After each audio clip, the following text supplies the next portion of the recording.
19-year-old Chloe Gallagher stood in the freezing rain with exactly $14 to her name, watching the iron gates of her family's Seattle estate slam shut. Disowned and destitute, she thought her life was over. But a dead man's letter and a decaying, storm-battered lighthouse were about to rewrite her entire destiny. To understand the absolute free fall of Chloe Gallagher's life, you have to understand the man who pushed her over the edge, her father, Richard Gallagher. Richard was the ruthless CEO of Gallagher Pacific Marine, a multi-million-dollar shipping conglomerate based out of Seattle, Washington. He was a man who viewed his family not as loved ones, but as assets to be managed. When Chloe's mother passed away from breast cancer when Chloe was just 9, Richard didn't grieve. He simply restructured his life, marrying a frosty socialite named Beatrice less than a year later. By the time Chloe turned 19, she was the ultimate disappointment to her father. She had no interest in corporate law, no desire to marry the arrogant sons of his board members, and worst of all, she had secretly enrolled in a marine biology program at the University of Washington instead of the Ivy League business school Richard had handpicked. The breaking point came on a Tuesday in late November. Richard had discovered the tuition receipts. The confrontation in his mahogany-paneled study was brutal and brief. "You are a parasite on my legacy," Richard had sneered, standing behind a desk that cost more than most people's homes. "If you want to study fish, you can do it on your own dime. You are no longer a Gallagher." Within an hour, Beatrice had the household staff pack Chloe's essential belongings into heavy-duty trash bags. Her phone, paid for by the company, was confiscated. Her bank accounts, linked to her father's master accounts, were frozen. She was escorted off the property by private security. For 3 agonizing weeks, Chloe lived in her beat-up 2008 Honda Civic, sleeping in a 24-hour gym parking lot in Tacoma. She ate ramen noodles dry from the packet and washed her hair in the gym's public sinks. The sheer, biting reality of poverty was suffocating. She was entirely alone. Then came the letter.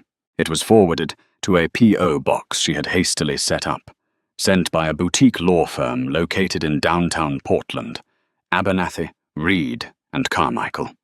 The letterhead was crisp, thick parchment.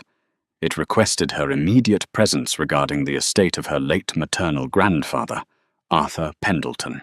Chloe hadn't seen her grandfather in 10 years. Arthur had been a rugged, eccentric maritime historian who despised Richard Gallagher with every fiber of his being.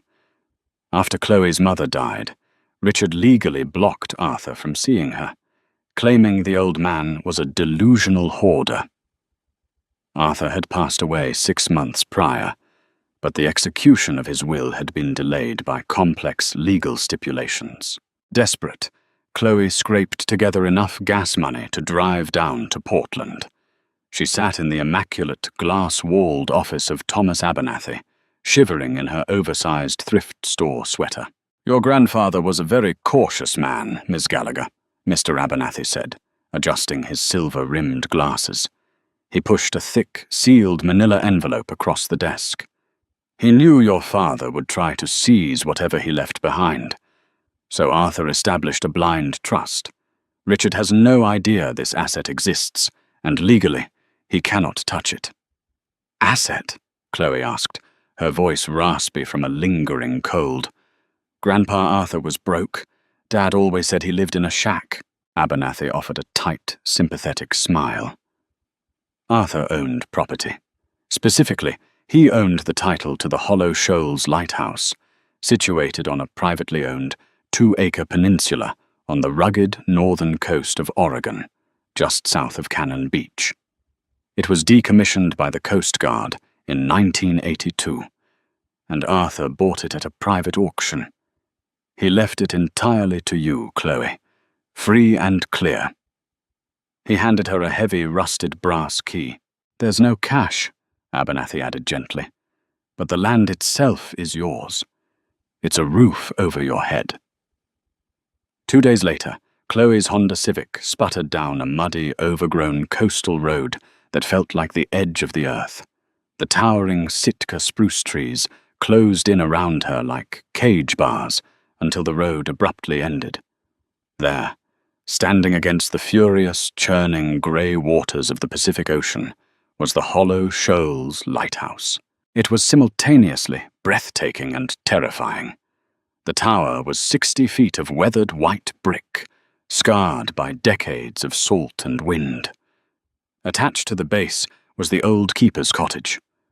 The roof was missing shingles, the windows were boarded up with rotting plywood, and the air smelled heavily of iodine and decaying kelp. It was entirely isolated. The nearest neighbor was over 5 miles away. Chloe unlocked the heavy oak door of the cottage, the hinges screaming in protest. Inside, the air was freezing and stale. Dust motes danced in the slivers of grey light. The furniture was draped in yellowing sheets.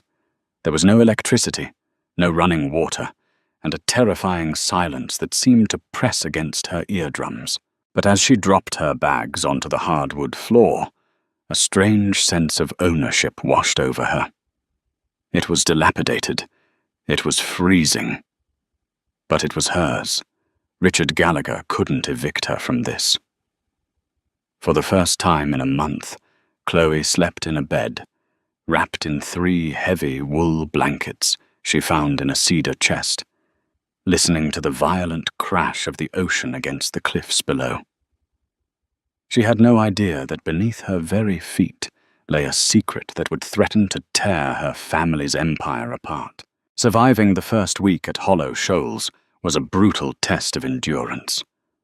Chloe spent her remaining few dollars on a camp stove, a kerosene lantern, and non-perishable food from a hardware store in town. During the day, she worked tirelessly to make the cottage habitable. She scrubbed decades of grime from the original hardwood floors, ripped the rotting plywood off the windows to let the pale winter sun in, and managed to get the cast-iron wood stove in the parlor working. By her second week, the physical labor had become a strange sort of therapy. The lighthouse was a labyrinth of maritime history. Her grandfather had left the place packed with artifacts, brass compasses, dusty logbooks from the 1800s, and intricate glass buoys. But the massive brick tower itself remained completely empty, save for the terrifyingly steep spiral iron staircase leading up to the glass lantern room. It was on a Tuesday evening, exactly 1 month after she had been thrown out of her father's house, that a massive coastal squall hit Hollow Shoals. The wind howled like a wounded animal, shaking the very foundations of the brick cottage. The rain lashed against the glass in horizontal sheets. Chloe was huddled by the wood stove, wearing 2 sweaters, reading one of Arthur's old journals by the flickering light of her kerosene lantern. October 14th, 2015. The journal read, "Richard thinks he has erased the past.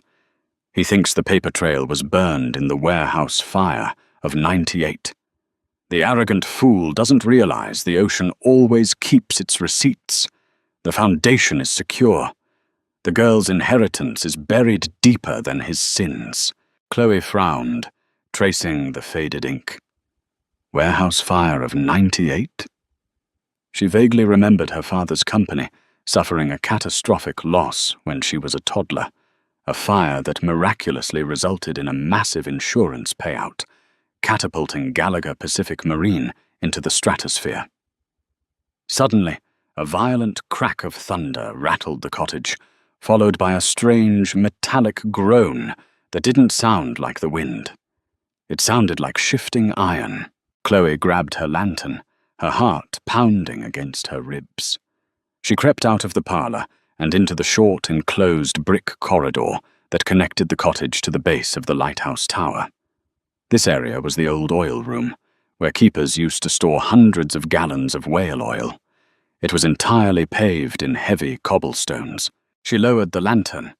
The floor was wet. Water was seeping in from the storm, pooling in the center of the room. But it wasn't just pooling. It was draining in a perfect, straight, rectangular line. Chloe dropped to her knees, ignoring the freezing dampness seeping through her jeans. She ran her fingers along the stone. There was a seam, a perfectly cut 6-by-4-foot rectangle disguised within the chaotic cobblestone pattern. Her grandfather's words echoed in her head. The foundation is secure, buried deeper than his sins.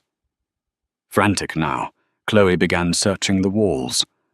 The old oil room was lined with heavy iron utility hooks bolted into the brick. She grabbed the largest one, normally used for hanging block and tackle gear, and pulled it. Nothing. She moved to the next one, on the third hook. Hidden behind a rusted iron pipe, she felt it give. With a deafening, grinding screech of unoiled gears, the rectangular section of the cobblestone floor slowly sank 3 inches, then slid back beneath the foundation, revealing a yawning, pitch-black void. A blast of stale, dry air hit her face. It smelled of old paper, engine oil, and something metallic. Trembling, Chloe held the lantern over the edge. A set of narrow concrete stairs spiraled downward into the earth, directly beneath the lighthouse tower. This wasn't on any architectural blueprint she had found. She swallowed hard, gripped the lantern tightly, and began to descend. The stairs went down at least 20 feet, well below the cliff's surface level. At the bottom, her lantern illuminated a heavy steel maritime door, the kind used for bulkheads on military submarines, complete with a rusted turning wheel. It took every ounce of Chloe's body weight to turn the wheel, the metal protesting loudly until the heavy latch finally gave way with a heavy clack. She pulled the door open and stepped inside. Chloe gasped. She wasn't standing in a dirty, flooded cellar. She was standing in a massive, poured concrete bunker that had been meticulously climate-controlled at some point. The walls were lined with heavy metal shelving. On the left side of the room sat dozens of wooden crates, all stamped with faded black ink. Property of the U.S. Treasury, 1928. With a crowbar she found resting on a nearby table, Chloe pried the lid off the nearest crate. The lantern light caught the reflection, sending a dazzling, blinding flash through the dim room. Silver. Row upon row of tarnished, heavy silver bullion bars. It was a Prohibition-era smuggler's cache, likely hidden on this coast nearly a century ago, and her grandfather had somehow found it. There had to be millions of dollars worth of silver in this room alone. But it was the center of the room that made Chloe's blood run cold. Sitting on a pristine oak desk was a modern, heavy-duty, fireproof safe. Resting on top of the safe was a manila envelope with her name written on it in her grandfather's sprawling handwriting. For Chloe, when you are ready to burn his empire to the ground. Hands shaking violently, Chloe tore open the envelope. Inside was the combination to the safe, along with a single photograph. It was a picture of her father, Richard Gallagher, standing next to her grandfather, Arthur, taken perhaps 25 years ago. But Arthur had a bruised, swollen face, and Richard was holding a piece of paper, smiling a cold, dead-eyed smile. Chloe inputted the combination, her mother's birthday. The safe clicked open. Inside were ledgers, decades of original, handwritten accounting books belonging to Gallagher Pacific Marine. But as Chloe opened the first ledger, dated 1997, she realized these weren't shipping manifests. They were blackmail records, offshore wire transfers, and concrete proof that Richard Gallagher's entire initial fortune was built on smuggling illicit cargo through Arthur's coastal property, and that Richard had orchestrated the '98 warehouse fire to destroy the evidence and collect the insurance money, framing a rival business partner who went to federal prison for it. Her grandfather hadn't just left her a lighthouse. He had left her a loaded gun, aimed directly at the head of the Gallagher empire. Chloe was a billionaire in silver, and she held the key to her father's destruction. A fierce, unfamiliar smile touched her lips. For the first time in her life, she wasn't the victim. She was the executioner. But her moment of triumph was violently shattered. Upstairs, rising above the howling wind of the storm, came a sound that made her heart stop. Boom! Boom! Boom! Someone was hammering violently on the heavy oak door of the cottage. Chloe froze. It was midnight. The road was impassable in this weather. No one knew she was here, except the lawyer. Then came a voice, muffled but unmistakable, echoing down through the open floor grate above. "Chloe, open the door. I know you're in there." It was the deep, commanding roar of Richard Gallagher. He had found her. And if he found this basement, she wouldn't just be disowned. She would disappear. The midnight siege panic, raw and metallic, flooded Chloe's veins. Her father wasn't just a corporate bully. He was a man who routinely destroyed lives to protect his margins. If he found the silver, he would steal it. If he found the ledgers, she wouldn't make it off this peninsula alive. Her hands moved with frantic, adrenaline-fueled precision. She shoved the ledgers back into the fireproof safe, slamming the heavy steel door shut and scrambling the combination dial. She grabbed her kerosene lantern and sprinted up the narrow, concrete spiral stairs, her boots echoing violently against the walls. Above her, the heavy oak door of the cottage splintered with a sickening crack. Chloe threw her weight against the submarine-style bulkhead door at the top of the stairs, turning the rusted iron wheel until the latch locked into place. She scrambled up through the open cobblestone trapdoor into the oil room. The wind was screaming through the cottage now. The front door had given way. She grabbed the rusted iron utility hook on the wall and yanked it downward. With an agonizingly slow grind, the rectangular stone slab began to slide horizontally back over the abyss. "Chloe, I know you're in this rotting heap," Richard's voice boomed from the parlor, followed by the sound of glass shattering. He wasn't alone. She could hear the heavy, methodical footsteps of a second man walking across the hardwood floor. The cobblestone slab was 3 inches from closing. 2 inches. 1. It clicked shut, blending seamlessly into the chaotic stone pattern of the floor, just as the beam of a high-powered tactical flashlight swept into the brick corridor. Chloe blew out the kerosene lantern, plunging herself into darkness, and stood up, her chest heaving. "Well, well," Richard Gallagher sneered, stepping into the oil room. He was wearing a custom-tailored waterproof trench coat, looking utterly out of place in the decaying maritime ruin. Beside him stood a man the size of a commercial refrigerator.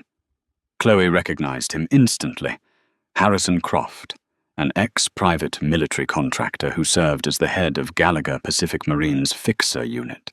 "Dad," Chloe said, forcing her voice to stop trembling. "You're trespassing." Richard laughed, a harsh, humorless sound that cut through the thunder. "Trespassing? On this pile of rubble? Your little lawyer, Abernathy, is good, I'll give him that. But nobody hides real estate from Kroll Associates. I had my intelligence firm run a deep-dive audit on Arthur's blind trust within an hour of your little meeting in Portland." He stepped closer, the tactical flashlight illuminating the harsh lines of his face. He looked dangerous. He looked desperate. "Arthur didn't leave you this pathetic lighthouse out of sentimentality," Richard hissed, grabbing Chloe by the collar of her oversized sweater. "He was a paranoid hoarder who spent 20 years threatening to destroy me. He hid things, documents, Where are they, Chloe? I don't know what you're talking about, she choked out, her feet barely touching the ground as he lifted her. He left me a deed. That's it. Look around. It's an empty, rotting tower. Richard threw her backward. Chloe hit the damp brick wall, gasping for air. Tear the place apart, Richard ordered Croft. For the next 2 hours, Chloe sat shivering in the corner of the oil room, while Harrison Croft methodically dismantled her grandfather's cottage. He flipped the heavy cedar chests, smashed the vintage glass buoys, and tore the rotting floorboards up with a crowbar. He ran his tactical light over every inch of the cobblestone floor where Chloe sat. But the seam of the hidden trap door was perfectly disguised by the irregular mortar lines. Finally, Croft emerged from the parlor, shaking his head. Nothing, sir. It's just garbage. Richard's jaw clenched. He looked at Chloe with a mixture of disgust and absolute fury. He reached into his coat and pulled out a folded legal document, throwing it at her feet. That is a quitclaim deed, Richard said, his voice dropping to a lethal whisper. You are going to sign this property over to me by Friday noon. If you don't, I will have my medical board declare you mentally unfit, a traumatized teenager suffering from delusions after her grandfather's death. I will seize power of attorney. I will institutionalize you. And I will bring a wrecking ball to this entire peninsula by Monday morning. He leaned in, his breath smelling of expensive scotch and peppermint. You are out of your depth, little girl. Sign it. Without another word, Richard and Croft walked out into the storm, leaving the ruined front door swinging violently on its hinges. Chloe sat in the darkness, listening to the roar of their SUV engine fading into the tempest. She was freezing, battered, and terrified. But as her fingers brushed against the cold cobblestone floor beneath her, a dangerous fougue ignited in her stomach. Richard thought she was out of her depth. He didn't realize she owned the ocean. By dawn, the storm had broken, leaving the Oregon coast bathed in a brilliant, cold sunlight. Chloe didn't waste a single second. She didn't clean up the wreckage of the cottage. Instead, she opened the trapdoor, went down into the bunker, and packed fennel-specific ledgers into a waterproof duffel bag, along with a single, tarnished silver bar. She drove straight to Portland. She didn't go to her lawyer first. She went to the one entity her father couldn't buy, the Portland field office of the Federal Bureau of Investigation. Sitting in a sterile, fluorescent-lit interrogation room, Chloe slid the duffel bag across the metal table to Special Agent Robert Higgins, a veteran investigator in the White-Collar Crime Division. My father is Richard Gallagher, CEO of Gallagher Pacific Marine, Chloe said, her voice steady and resolute. In that bag is a silver bullion bar, stamped by the U.S. Treasury, part of a cache worth an estimated $18 million. But more importantly, beneath it are the original handwritten financial ledgers from 1997 to 2005. They contain absolute proof of offshore wire fraud, organized smuggling, and the premeditated arson of the Seattle Port Warehouse in 1998. Agent Higgins, a man who had spent 20 years chasing corporate phantoms, slowly opened the first ledger. As he scanned the meticulous, damning handwriting of Richard's criminal enterprise, the color drained from his face. Miss Gallagher, Higgins breathed, looking up at her with a mixture of shock and profound respect. We've suspected him for a decade, but we never had the paper trail. Where on earth did you get this? My grandfather kept the receipts, Chloe replied simply. But we have a problem. My father plans to bulldoze the evidence by Monday. We have to move now. The trap was set with terrifying efficiency. Agent Higgins brought in the Securities and Exchange Commission, SEC, and a forensic accounting team from Deloitte to verify the ledgers. The evidence was irrefutable. Richard had not only committed arson to claim a $50 million insurance payout, But he had systematically framed his former business partner, sending an innocent man to federal prison. Friday morning arrived. Richard Gallagher sat in his penthouse office overlooking the Seattle skyline, sipping espresso. He checked his diamond-encrusted watch. It was 11:45 a.m. Chloe hadn't called. He smiled grimly, reaching for his phone to call his medical team to initiate the involuntary psychiatric hold. He never made the call. At exactly 11:50 a.m., the glass doors of Gallagher Pacific Marine's executive suite were shattered by a tactical battering ram. Over 30 armed federal agents poured into the headquarters, seizing servers, locking down elevators, and freezing every corporate account. Agent Higgins walked into Richard's office, bypassing the screaming executive assistants. He didn't say a word. He just threw a pair of heavy steel handcuffs onto the mahogany desk. "Richard Gallagher," Higgins said, his voice echoing in the dead silence of the room. "You are under arrest for racketeering, wire fraud, conspiracy to commit arson, and tax evasion. Your assets are officially seized." Richard's face contorted in rage. "You have nothing on me. This is a witch hunt." "Actually," a calm voice said from the doorway. Richard whipped around. Chloe stood there, flanked by Thomas Abernathy. She was no longer wearing oversized thrift store clothes. She wore a sharp, tailored black blazer, looking every inch the formidable heir to an empire. "They have the ledgers from 1998, Dad," Chloe said, her eyes locked onto his. "The ones you thought burned. Grandpa Arthur hid them under the Hollow Shoals lighthouse. You should have spent less time worrying about my tuition, and more time worrying about the foundation you built your life on." The realization hit Richard like a physical blow. His knees buckled. For the first time in his life, the untouchable titan of Seattle shipping looked small, pathetic, and utterly defeated.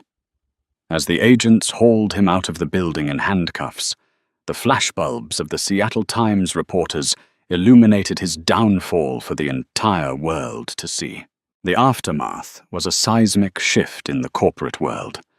To save herself from accessory charges, Beatrice Gallagher immediately flipped, testifying against Richard in exchange for immunity. She admitted that Richard had ordered Harrison Croft to intimidate Chloe. Both Richard and Croft were sentenced to 25 years in a maximum security federal penitentiary, without the possibility of parole. As for Chloe, her life transformed overnight. Working legally through Thomas Abernathy and the federal government, she was able to claim the U.S. Treasury silver cash under maritime salvage and inheritance laws. The silver was auctioned through a private firm in London, netting Chloe a staggering $22 million after taxes. She didn't buy a penthouse or sports cars. True to her own passions, Chloe used the funds to establish the Arthur Pendleton Marine Conservation Foundation. 6 years later, Chloe Gallagher stood on the balcony of the glass lantern room of the Hollow Shoals lighthouse. The storm-battered ruin was gone. The lighthouse had been meticulously restored, its gleaming white brick standing proud against the Pacific winds. The surrounding peninsula was now a state-of-the-art marine biology research facility, fully funded by her foundation. She looked out at the churning, grey water. Her father had tried to leave her with nothing, hoping she would drown in the cold reality of the world. He didn't know she was built to weather the storm. She had taken the ruins of her grandfather's legacy and built a beacon that could never be extinguished. What an incredible story of resilience and ultimate karma. If Chloe's journey from a disowned teenager to a millionaire marine biologist inspired you, make sure to smash that like button. Don't forget to share this video with anyone who needs a reminder that the truth always comes to light, and hit subscribe for more jaw-dropping true stories of hidden treasures and family drama. What would you do if you found that bunker? Let us know in the comments below.